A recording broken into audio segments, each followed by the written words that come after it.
Hello, humans. This podcast is for you because if you're human, that means you have stress. But this podcast is about becoming stronger than stress. And here are the questions I'm answering today.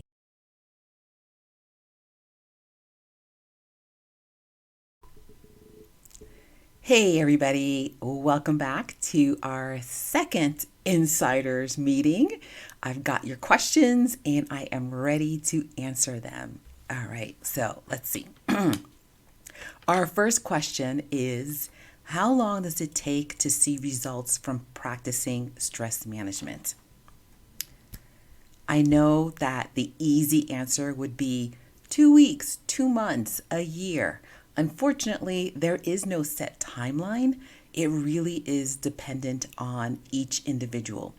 How much stress are you trying to deal with? What is your current stress level? Someone who's kind of at a medium stress level will have an easier time lowering it than someone who's at a very high stress level. What are your goals? What are you trying to achieve? What level of stress would be the optimum level of stress? So if you checked out my video called Stress Relief, you'll see that stress isn't all bad. And I've talked about that in a lot of my shorts as well. You want a certain amount of stress to keep you motivated and focused and energized and just keep that fire under you to really go for what it is that you want. You just don't want so much stress that it puts you in the opposite place of just being overwhelmed and not even wanting to get out of bed and face the pile of stress that's in front of you. So there's several things to take into account when you think about, okay, well, I'm going to practice this stress management technique and I want it to work within this certain amount of time. What I always encourage my clients to do is to keep a journal. Whether it's a coaching client or in the past when I was seeing clinical cases, a journal is so valuable. The most important part of my therapeutic work with clients was always our last session when we started to review everything that we had done together, all the work that we had done together. Because when it's behind your eyes, you can have all kinds of ideas, but when it's in front of your eyes and you could look at it on paper and go, when I started with you, Dr. Sandra, this is where I was, and here I am now. Now you really see the results. So if you want to see results for yourself, because I think that's what's really underlying this question is, when am I going to recognize that it's working for me? Keep a journal and start writing down what it is that you're actually practicing, what it is that you're actually noticing. Just keep that journal every day. And then after a week, after a month, look at where you were on day one. That's when you're really going to see the results that you've gotten, and you're going to see what worked, what needed to be tweaked so that it could work better, and how you can keep applying it to your life to make those results happen faster. So it's very individual. You want to really look at what stress are you dealing with, where are you wanting to go, keep a journal so that you can say, okay, I'm trying this. This is how it felt in the moment. This is what I'm noticing in my life. I've got better boundaries with people. I don't get as upset as I used to. I'm sleeping better. You want to just keep track of every part of your life and see how individual parts of your stress management plan is working for you. That's how you're going to know that it's working. And I really think that's really at the bottom line is, how do I know this is actually working for me? Next question I have here is, can you combine stress management techniques? That's a fabulous question. Thank you for submitting that. Absolutely combine stress management techniques. In fact, the easiest one to combine is breath work. You can combine your breath work with progressive muscle relaxation. You can combine your breath work with meditation. You can combine your breath work with mindfulness. You can combine your breath work with planning for stress. So I talked about that in one of my other videos. If you know you're going to be coming up against a stressful event, let's say you hate talking in public and you know you have to do a presentation, you can combine breathing work and visualization at the same time to get you prepared for that presentation. So absolutely combine the relaxation techniques as much as you can and just power up how much they're going to work for you. Next question. Are all these techniques good for all ages? Great question. I work with adults, but by all means, everything that I'm teaching is applicable to children. In fact, I teach my own kids these things. When they were really little, when they were 4 and 6 years old, I taught them mindfulness. I would teach them visualization techniques and breathing techniques. They're teenagers now. On all transparency, I'm not going to say that they're still practicing it, but it's in there.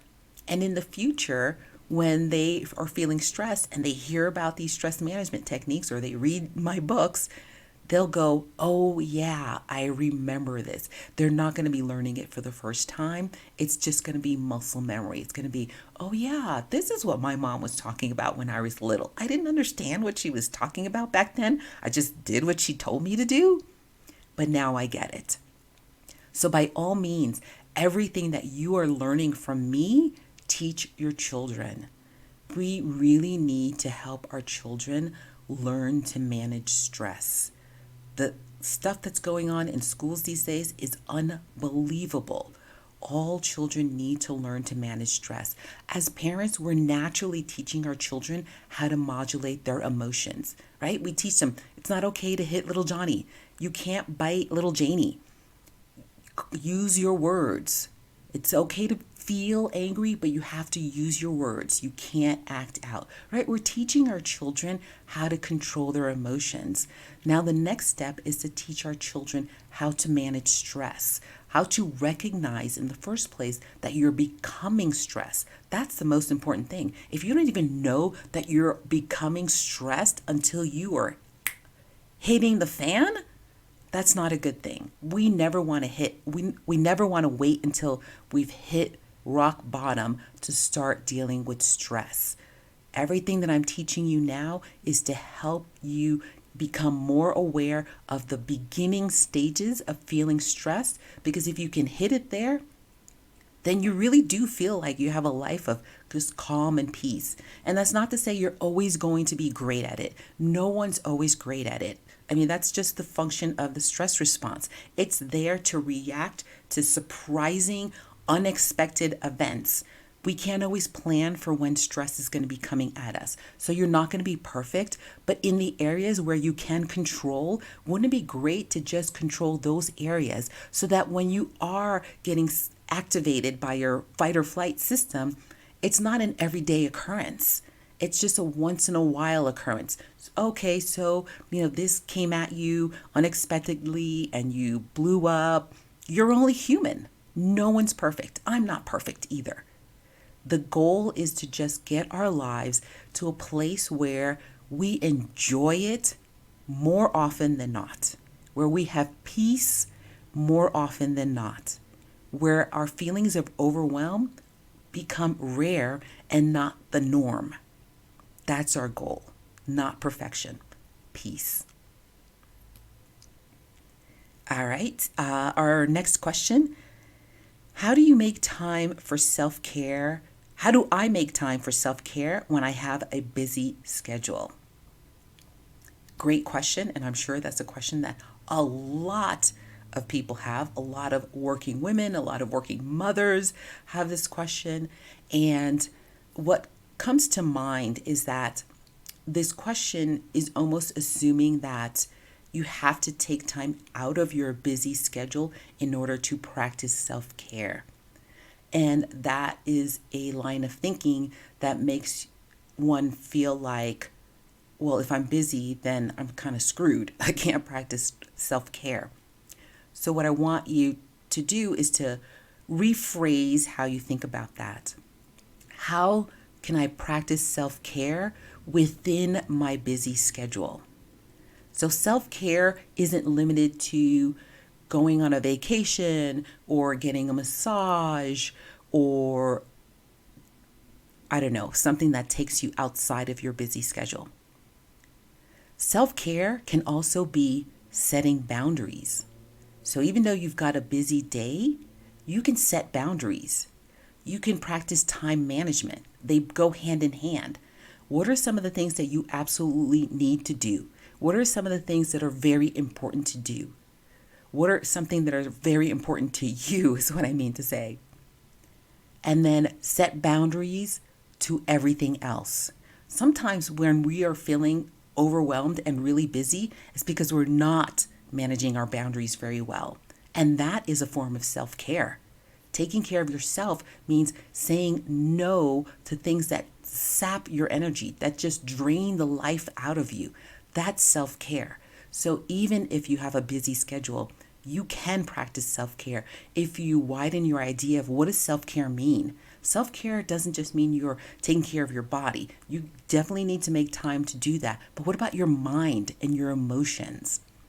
That is about time management and creating boundaries that say, listen, toxic people don't get to come near me. You have to stay at arm's length. That says things that are not important, not urgent, and not necessarily going to be elevating my career or anything like that, I'm not going to put any time or mental energy or emotional energy into it. This is where you can take control and just cut the cords to these things that are just draining the life out of you. That's self-care, even if you have a busy schedule. Do me a favor. If you're enjoying this video, hit the subscribe button now. If you've already done that, then hit the like button. This is the only way I get feedback from you to keep making these kinds of videos. Let's see, I got one more question, and that is, what if you have chronic stress? Do these still work? I guess meaning the techniques that I talked about in our last episode. Yes. The only thing is that with chronic stress, you need to implement additional methods for managing your chronic stress. So it's not just about practicing stress management techniques. That's just level one. Practicing the stress management techniques. That's level one. That's how do I learn how to meditate? How do I learn mindfulness? How do I learn progressive muscle relaxation? How do I learn visualization? That's level one. Level two is now incorporating it into your life. So it's part of your life. Just like you brush your teeth every morning, it's part of your life. You make stress management part of your life. And now level three, if you've got chronic stress, you need to go deeper and start to examine where these sources of stress are coming from and what is lacking in terms of making you feel like I got a handle on this. That might mean working with a coach to really look at what's happening in your life. Is it that you are lacking certain sources of support that you need to have? And how do you go about finding those sources of support? Are there boundaries that you need to put up? Is there a system that needs to be put in place? So we're going beyond stress management into creating a stress-less life. So you got level one, what are the techniques and how do I learn those techniques? You got level two, how do I incorporate those techniques into my life? And then you've got level three, where you're not even consciously thinking about it. It is just part of your life and you are really enjoying your life now. Going back to what I said earlier, where feeling overwhelmed is not an everyday occurrence anymore. Feeling peace is more of an occurrence in your life. Feeling like you've got a handle on your life, like you enjoy your life, like you can manage things, that you have sources of support that you can call on. You know how to set your boundaries, that you are just operating with stress management being second nature. And if you continue to come to our insider meetings, you continue to watch the YouTube videos that I put out, it's going to start to sink in more and more and more until it becomes second nature. So level one, you're learning. Level two is consciousness. And level three, it's so unconscious, it's just who you are. That's the level where we all should be working at. Unfortunately, there are a lot of people who are still at level one, level two. I want to get you all to level three, where we're just making this an unconscious part of our lives. Thank you, insiders, for joining me on today's webinar. Love your questions. Keep submitting your questions, and I'll see you next week for our next live webinar. All right, have a great day.